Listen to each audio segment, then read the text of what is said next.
राधा वल्लभ श्री हरिवंश। महाराज जी, आपके चरणों में कोटि कोटि प्रणाम। महाराज जी, जब भी मैं पढ़ने की कोशिश करता हूँ तो मेरा मन एकाग्रचित नहीं हो पाता। मन में कुछ और चलता रहता है, पढ़ाई में मन ही नहीं लगता। मेहनत करने के बाद भी सफलता नहीं मिल रही। महाराज जी, कृपा मार्गदर्शन करें। उद्देश्य ठीक हो जाएगा तो मन लग जाएगा। उद्देश्य हमारा गलत है। अभी पढ़ाई उद्देश्य नहीं है। अगर ठीक से उद्देश्य बन जाए पढ़ाई का तो कैसी बात करते हो। उद्देश्य में बहुत बड़ी ताकत होती है।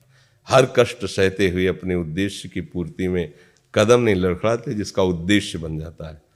उद्देश्य बन जाए तो ब्रह्मचारी हो, उद्देश्य ठीक हो, एक बार पढ़ लोगे, 1000 वर्ष अगर जीवित रह कभी भी पूछ लो, बात आ जाएगी उसके दिमाग में। अब नाना प्रकार की क्रियाओं से ब्रह्मचर्य का नाश करे, अपने उद्देश्य का नाश करे, तो फिर यही बातें होती जो आप कह रहे हो।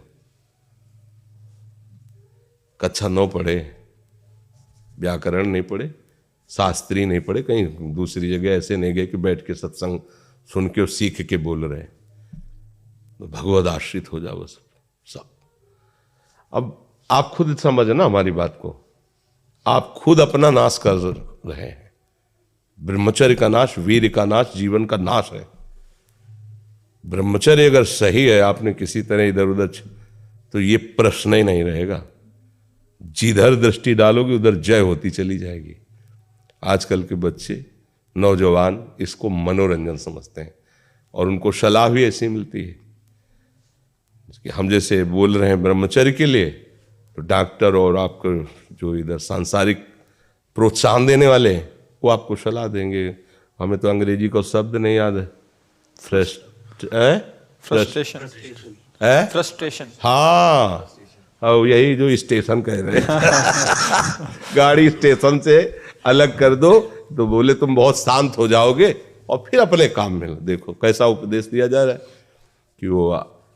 तो ये जो कमियां है ना, ये कोई भूत नहीं है जैसे लोग कहते हैं ना, पता नहीं कौन, ऐसा कुछ नहीं। गंदी आदतें हैं, इन पर संयम लाओ। आप समझ रहे, स्वीकार करते हो हमारी बात कि इसमें आपको संशय है? हाँ, तो आप देखो, हम आज ही सत्संग में बोल रहे थे, हमारे रक्त का स्वभाव है ऐसे, जैसे कट जाए ना तो उसका स्वभाव थोड़ी देर में गाढ़ा होने की कोशिश करेगा। यदि कहीं फ्लो वाली नस कट गई तब तो आपको वहाँ डॉक्टरी की जरूरत है। अगर ऐसे कहीं त्वचा में ऐसे, तो उसका स्वभाव गाढ़ा हो जाना, वो थोड़ी ही देर में वो अपने आप को बांध लेगा, क्योंकि रक्त का एक स्वभाव होता है। अगर वो बाहर किसी तरह भी आया तो ठंडा होकर गाढ़ा हो जाएगा, वो रोक लेगा। इसकी आखिरी परिणति है वीर्य। वो स्वयं से नहीं निकलता, वो इससे भी गाढ़ी वस्तु है, वो घर्षण से निकलता है। अगर आप उसको गर्म न करें चिंतन के द्वारा, क्रिया के द्वारा, तो नहीं निकलेगा। और जब हम उसको, तो फिर वो जीवन को नष्ट। प्राय इस पर बच्चियां ध्यान ही नहीं देते कि ये कोई मार्ग भी है। और परिणाम क्या होता है कि फिर वो संसार में, जिसे डिप्रेशन कहते हैं, मानसिक रोग से ग्रसित हो जाते हैं, क्योंकि इसका परिणाम यही है। या तो आपको प्रमाद और आलस्य युक्त होकर समाज से अलग पड़ा रहना पड़ेगा, और या फिर आखिरी कि आत्महत्या कर लें, ऐसी सलाह आपका मन देगा, ऐसी स्थिति में पहुंचा देगा। इसलिए हमें लगता है जब तक ब्याह न हो तब तक ब्रह्मचर्य से रहो, ब्याह भी हो जाए तो संयम से रहे। ये जीवनी शक्ति है, ये किसी के साथ खिलवाड़ नहीं करना चाहिए। पढ़ाई लिखाई वो कैसे तुम्हें बताए, अभी आप छेड़ना मत। जैसे लोग कहते ना, मैं बहुत परेशान हूं, कुछ करता नहीं हूं, ऐसा हो जाता है वैसा हो जाता है। तो आपको हम बता रहे, रक्त का स्वभाव है जैसे, तो इसकी आखिरी परिणति है वो वीर। उसका स्वभाव नहीं है बहना, उसका स्वभाव ऐसा है। उसको जब तक ताप नहीं लगेगा तब तक वो बाहर नहीं हो सकता। आपने गलत अभ्यास किया, माना 2-4 महीने 5 महीने वो अपने अभ्यासवश पतित होगा, लेकिन आप छोड़िए, उसका चिंतन छोड़िए, उसकी क्रिया छोड़िए, अपने आप वैसे हो जाएगा। जैसे रक्त है, आप 1 महीने में देना शुरू करो, जो देने का नियत कितना, 100-200 ग्राम, 500 ग्राम, जो भी दिए, 300 जो भी आप दीजिए, हर महीने तैयार हो जाएगा। और आप ना दीजिए तो आपके शरीर को अभ्यास हो जाएगा, आप दीजिए तो शरीर को अभ्यास हो जाएगा। वो शरीर, अगर आप रोज 300 तो फिर क्या होगा? आप मर जाओगे। समझ रहे हो ना?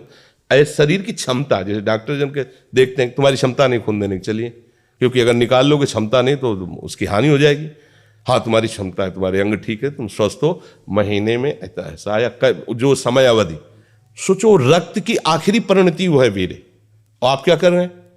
रोज कई कई बार। आपका परिणाम क्या होगा? अगर रोज वो खून निकाला जाए तो आदमी की हालत क्या हो जाएगी? खून की आखिरी परिणति है। अन्न रस जो हमने पाया उसकी परिणति धीरे धीरे परिवर्तित होते हुए मांस, मज्जा, रक्त, इनके वो आखिरी सप्तम धातु है वीर्य, और उसके साथ ऐसा खिलवाड़, कैसा जीवन होगा आपका? तो इस पर कोई विचार ही नहीं करता, समझता है ये तो केवल बाबा जियों का विषय। नहीं, आप मनुष्य शरीरधारी हो, आपको भी संयम से चलना है, और जब तक ज्ञान हो तब तक तो संयम से ही चलना चाहिए। बच्चे बच्चियों को तो गृहस्थी में अच्छे गृहस्थ बनेंगे जाकर, फिर उनकी हानि नहीं हो पाएगी उतनी। अब पहले से ही तो फिर अब वो पढ़ाई में मन कैसे लगे जब आपके पास पढ़ाई वाली सामग्री ही नहीं रह गई है? पहले क्या होता था, जैसे गुरुकुलों में स्मृति आपकी कमजोर हो रही है तो मेधा शक्ति बलवान करने के लिए ब्राह्मी उसको पिलाई जाती थी। ब्राह्मी है ये चीजें, क्यों? क्योंकि उनमें इतनी शीतलता, उनमें पौष्टिकता है कि वो वीर का वर्धन करके वीर को रोकेंगी। खास बात उसमें होती थी। अब हम इस बात को ना समझ करके फ्रेंड बनाते हैं और वो विनाश का खेल खेलते हैं जो हमारी सारी सांसारिक और पारमार्थिक दोनों उन्नति का नाश कर देता है। अब उस प्रश्न का क्या होता है? अब उसके लिए क्या सलाह? आप सही ढंग से रहो, अच्छा खाओ पियो, थोड़ा व्यायाम करो, सबके प्रति पवित्र भाव, अभी आप आनंद में आने लगोगे। और जैसी आदतें आजकल हो रही, आनंद वाली तो है नहीं, ये तो पतन वाली ही है। 4 दोस्त मिलते हैं, मदिरा पान करते हैं, गांजा और तो और क्या ड्रग्स फ्रग्स। आप बताओ क्या होगा? आप इतना विष डाल रहे हो अपने अंदर, इसलिए विषैली चीजें डाल रहे हो, ऐसी गंदी आदतें डाल, आपका जीवन क्या होगा? कैसा खिलवाड़ किया जा रहा है मनुष्य शरीर से, जबकि ये देव दुर्लभ देही है भगवत प्राप्ति, इसके साथ कैसा? तो बच्चों को ना तो सत्संग मिल रहा है, ना शास्त्र स्वाध्याय मिल रहा है, ऐसा ही संग मिल रहा है जो पतन का कारण क्या हो रहा है। अच्छा, बहुत पढ़े लिखे हो और शराब पी के नाली के कीड़े की तरह पड़े हो, माता पिता का अपमान कर रहे हो, मन मानी बेविचार कर रहे हो, पढ़ाई लिखाई क्या हुआ? पढ़ा लिखा से भाई विद्या तो वही जो विनय, पवित्रता, शालीनता, सभ्यता, नम्रता, ये तो सद्गुण विद्या में आज की रह नहीं रहे। पढ़े लिखे माता पिता को ऐसे डांट देते जैसे कोई नौकर से बात करता है, हम स्वतंत्र हैं। अरे विषयों के गुलाम तू कब स्वतंत्र हो गया? स्वतंत्र तो परमहंस जन होते हैं जिन्होंने इंद्रियों को अब जीत लिया और भगवद आनंद में मस्त हो, वो स्वतंत्र हैं। इंद्रियों के गुलाम तुम स्वतंत्र हो? जो विषय जब चाहता है तुम्हें गिरा, तुम स्वतंत्र हो? माता पिता, गुरु, शास्त्र, इनकी परतंत्रता स्वीकार करने वाला ही स्वतंत्र होता है। ये मनमानी आचरण जो आजकल समाज में विस्तृत हो रहे हैं ना, ये पतन, अशांति और पाप का कारण बनते हैं, जो बहुत हानिकारक है। तो बच्चा सावधानी से रहो, जो बचा है उसको संभाल लो। जीवन जब से ज्ञान हो जाए तब से अपने को संभाल ले। भाई पूर्व में गलती हो गई, आगे सुधार लेते हैं।